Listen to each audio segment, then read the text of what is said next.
President Xi Jinping delivers his 2022 New Year's address to China. What was his message? Hello, I'm Ahmed, and this is The Heat.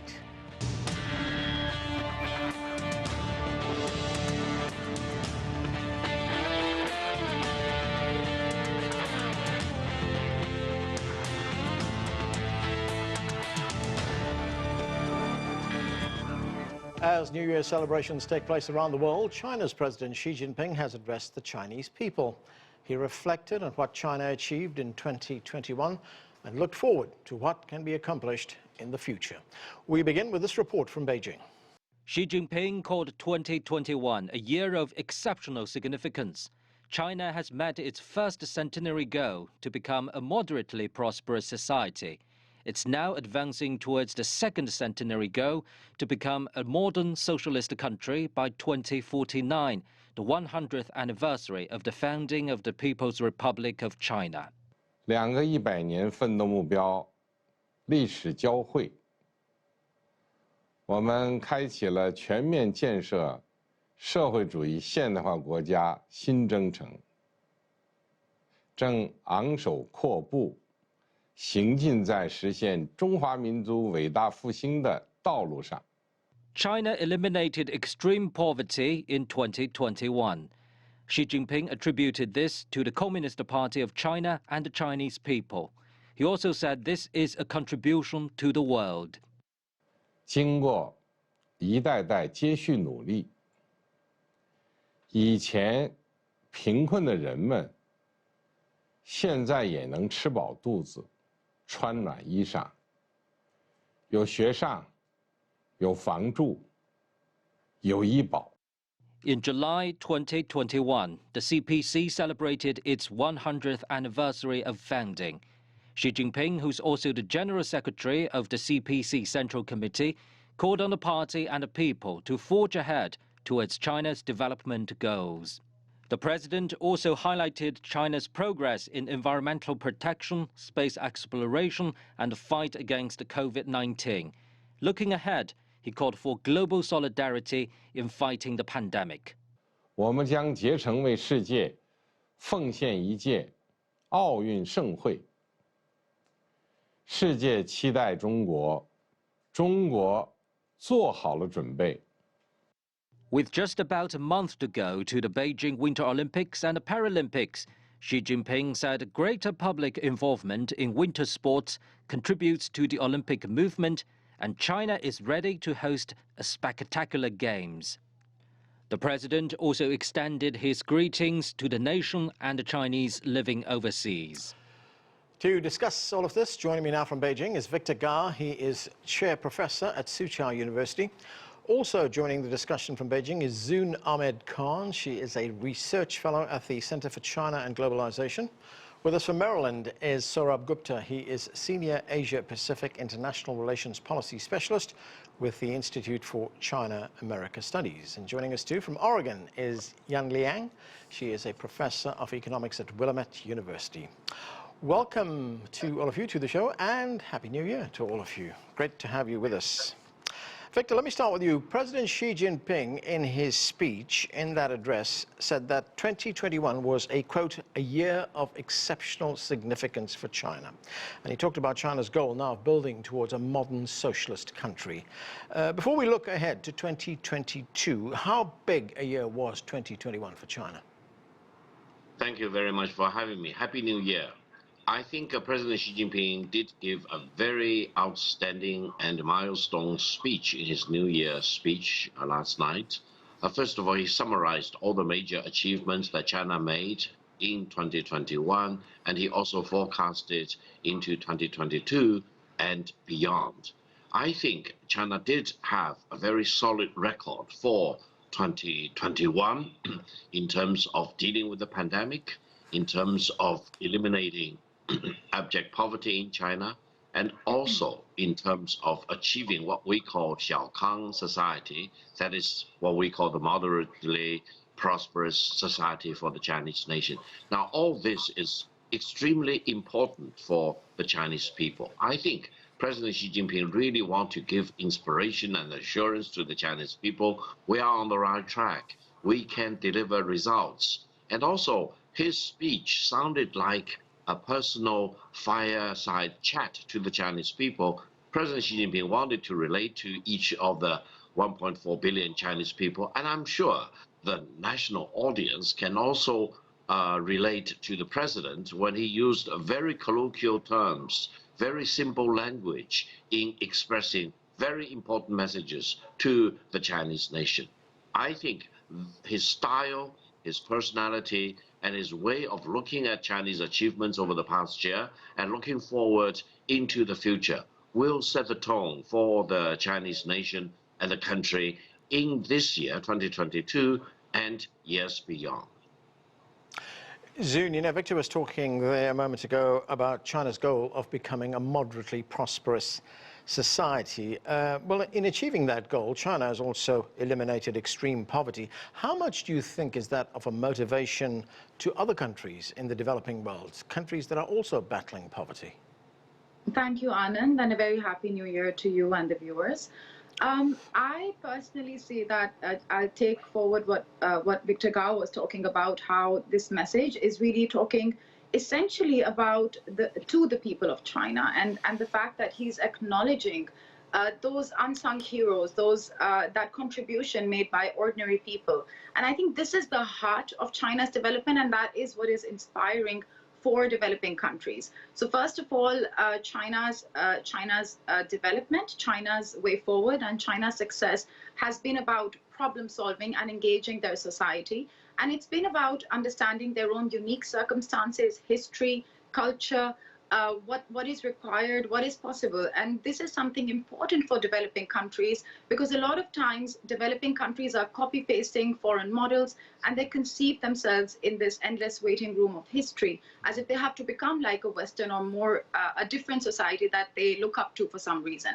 But China has found its own path, a unique path, and that has been extremely successful. So for many developing countries, I think this is inspiring, because they should focus more towards good governance, think about alleviating poverty, think about addressing those core issues their people are facing, and actually find a path that is suitable and workable for them. And I'll also add that for many developing countries, I mean, when they're looking at these recent developments in China, for example, there was the South-South Human Rights Forum, and also the the Forum on Democracy and Shared Human Values. There is a sense of how the global community, and especially the Global South, needs to work together. And we can't address our problems alone. So even in this speech, President Xi mentioned that the humanities, that our future is shared, and we need to collectively work towards that. So these are very important messages for especially developing countries to understand that their goals are achievable, and they need to find their own unique path. And that is going to be, we can create synergy in a part of the world that was essentially seen as not able to move forward. So it's very inspiring, especially for developing countries, if they observe China's success and try and learn from it. Sourabh Gupta, let's look at China-US relations in 2021. Of course, the big highlight of that was the virtual meeting between President Xi Jinping and President Biden. But what is your assessment of the challenges that this relationship faces in 2022? First of all, Happy New Year to you too, Anand. The relationship, the US-China relationship, is obviously not in a good place. We have to acknowledge, though, that the two sides are not digging themselves into a deeper hole per se. The hole was deep enough that the Trump administration already dug. And what they have tried to do thereafter is try to find ways in which they can at least stop getting at each other's throats. I think there has been some progress made, in terms of Meng Wanzhou's return. And there are other areas too. But of course, it's disappointing to see where the relationship is at this point of time compared to what the hopes and expectations were. I think the big challenge to look forward to in 2022 is to see if they can find a harmonization between their two respective approaches. The US approach, unfortunately, has been let's have strategic competition, and then let's have some transactional cooperation. And that's not good enough, because China wants to frame the relationship in a more cooperative and constructive mode. That's China's approach. And between these two approaches, there is this gap, and therefore there has been this halting movement towards cooperation, but no real cooperation per se. And what I would suggest to both leaders would be to see that how to transform, how to translate power into a positive sum cooperation game between the two, so that the relationship can be on firmer guardrails as we come to the end of 2022. Victor Gar, what are your thoughts on this? I mean, Sourabh was talking about the harmonization in this relationship between the United States and China. I mean, we've seen the approach from the United States, you know, the United States saying, look, we'd like to cooperate with China on climate change, for instance, but as far as trade is concerned, about strategic interests in Asia are concerned, well, there are big differences, and some of it's very confrontational. So where do you see it going? Well, first of all, 2021, generally speaking, was a year for further deterioration. Okay, in the Victor, relations. I'm going to interrupt. I'm sorry, Victor, I'm going to interrupt you because we are now going to Beijing, to Tiananmen Square. We're looking at pictures right now from Beijing of 2022's first flag-raising ceremony in Tiananmen Square. This takes place as China continues to celebrate the new year.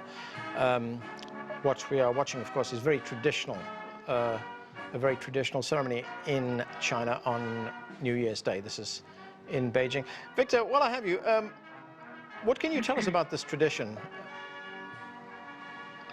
Well, I was once personally on the Tiananmen Square to watch the national flag raising ceremony. It was very touching, very emotional to those present. And every day there would be hundreds, if not tens of thousands of people gathered together. Yeah. And you know, on the 1st and the 15th day of every month, there will be larger scale celebrations. And today, on January the 1st, I think it's one of the most important flag-raising ceremonies. Right. I think it demonstrates that China is united, China has one sovereignty, and people are very much united in this country, and people respect each other.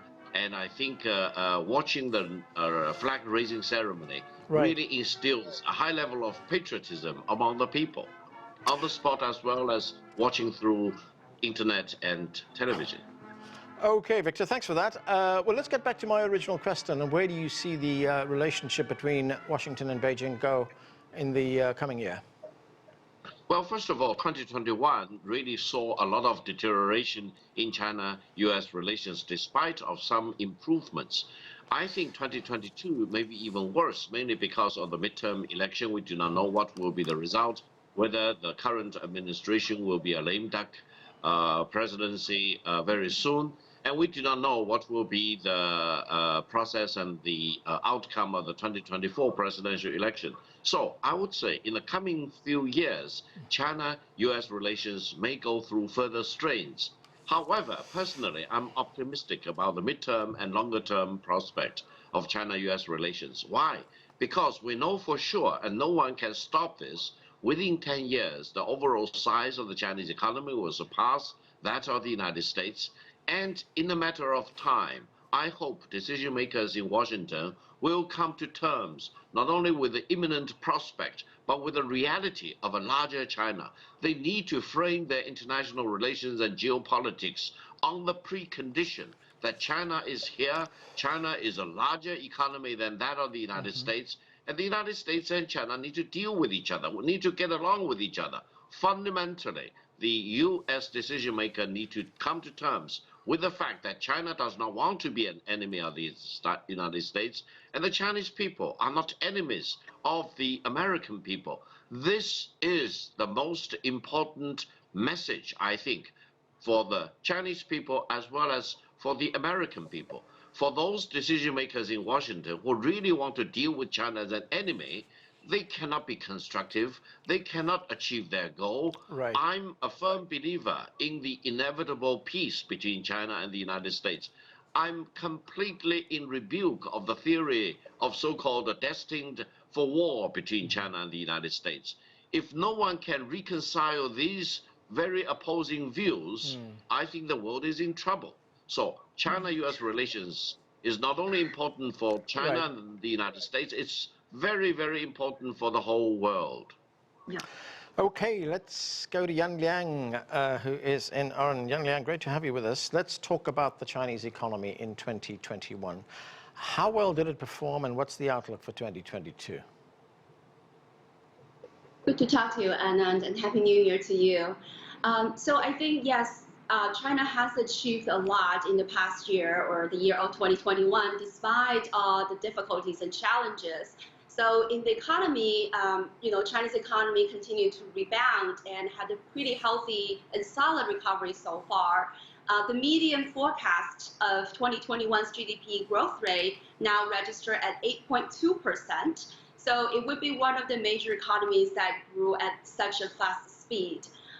So this growth has been driven so far mostly by very strong export demands, and also recovering of the consumption demands in China, as well as very strong industrial production. When you look at this month's PMI, China's factory activities remain really strong and has been very high in 5 months.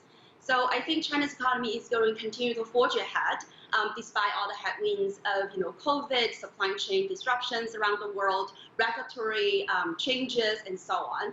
And going to next year, I think the economy would need some sort of policy support, and the government has put stability as the priority. They will implement more supportive fiscal policies and also more targeted monetary policy to support, for example, small and medium-sized enterprises and innovative industries and green energies. So I think I remain very optimistic of the next year's growth. Right now, I think a lot of forecasters would put the growth rate at about 5 and 5.5%. But again, this is the way China is trying to reconcile the long-term strategic goal of sustainable growth with its economic short-term objectives.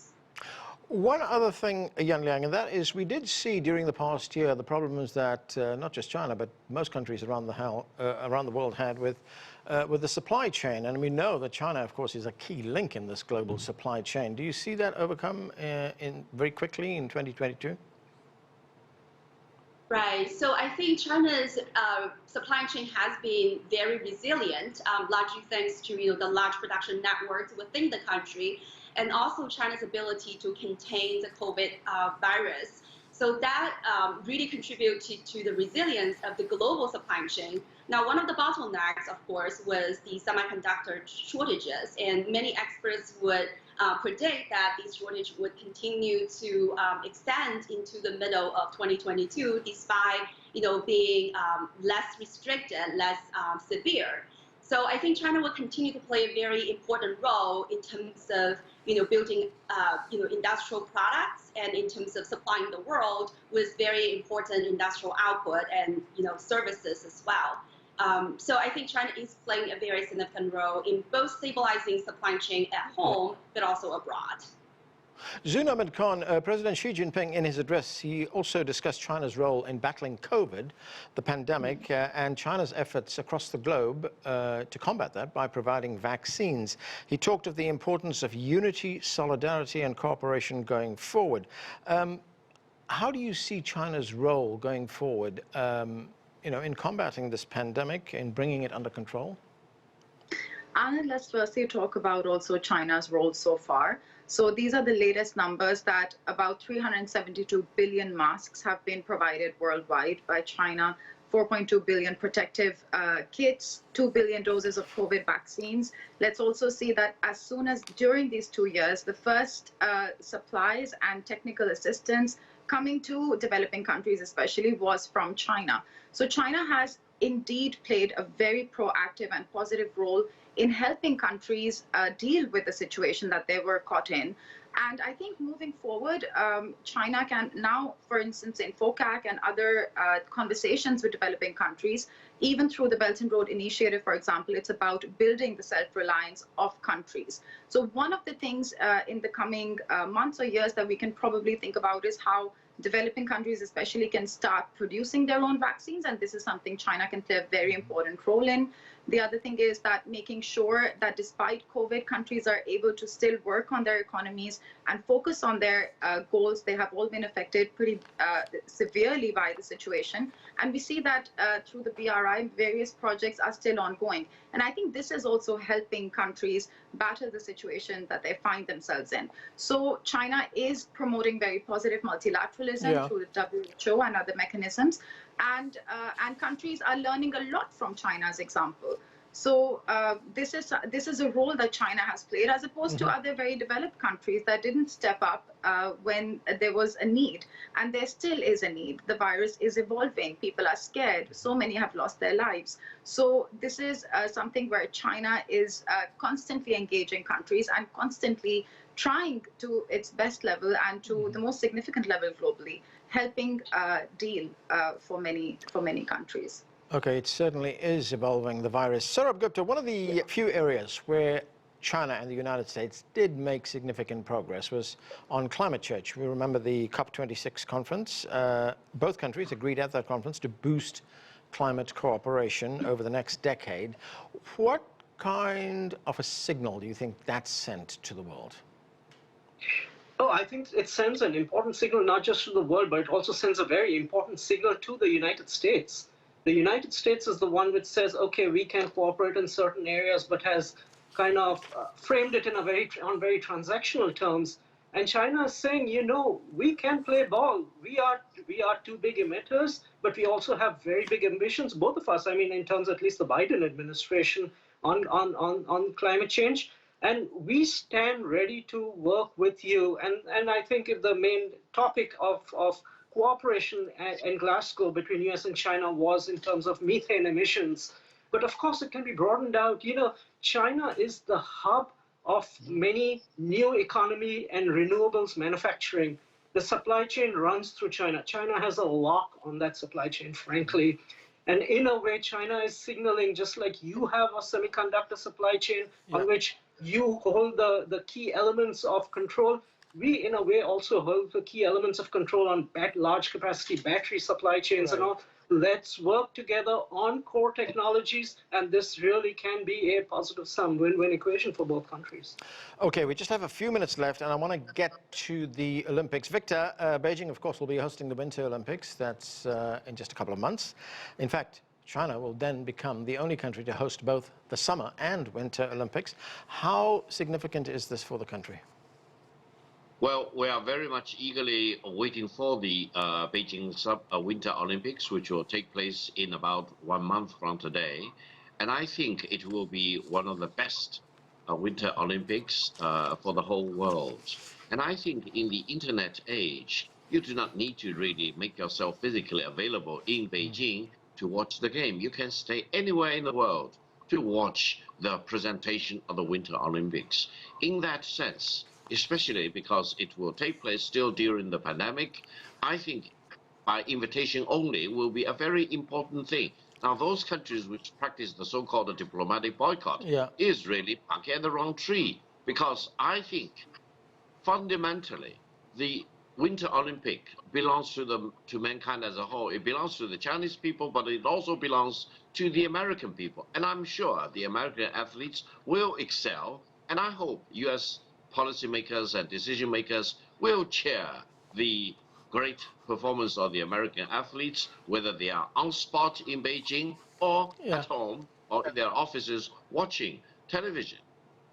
Liang, there are, of course, concerns about staging these games during a pandemic, but, I mean, will China be able to stage a safe and spectacular games?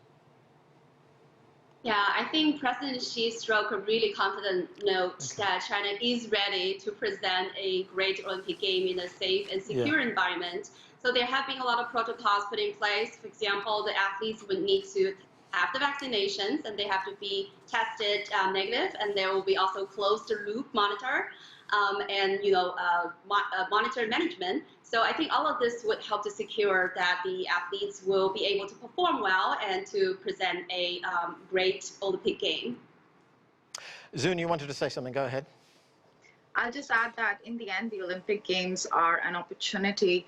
We have gone through 2 years of a lot of uncertainty, and this is an opportunity for the global community, athletes from across the world to meet and realize like we have so much in common, and the Olympics are a major representation of that. So let's think about more opportunities. This Olympics is going to play a significant role in helping, in one more way, unite people and think about our global issues. We really are one community at the end of the day. So I see this as hopefully a major achievement, and these kind of human interactions can be transformative given where we find ourselves today.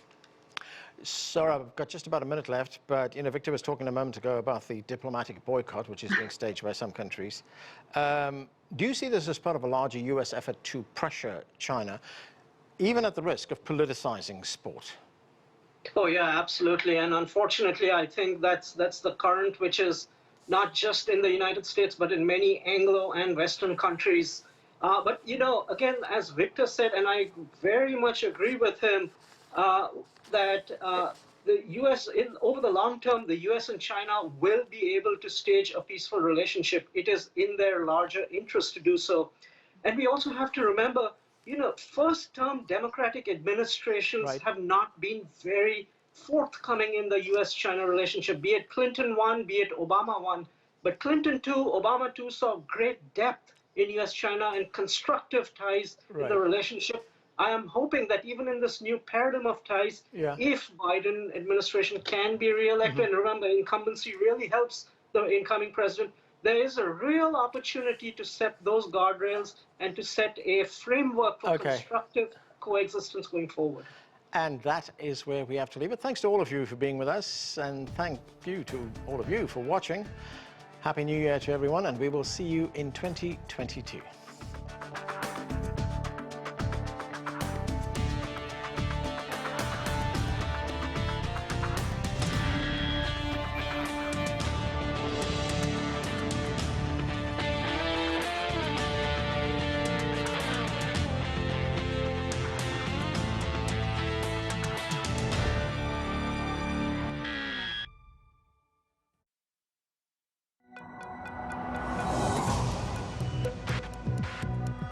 Each day, there are millions of stories. Each one can open new perspectives, new possibilities. Wherever you look, we are there. To see, discover, explore. We put the pieces together to find what really matters to you, all around the world, all around the clock. Our reporters are at home across the globe. From our headquarters in Beijing and production centers in Washington, Nairobi, and London, China Global Television Network. Stories from across the globe, reaching people across the globe. CGTN. See the difference.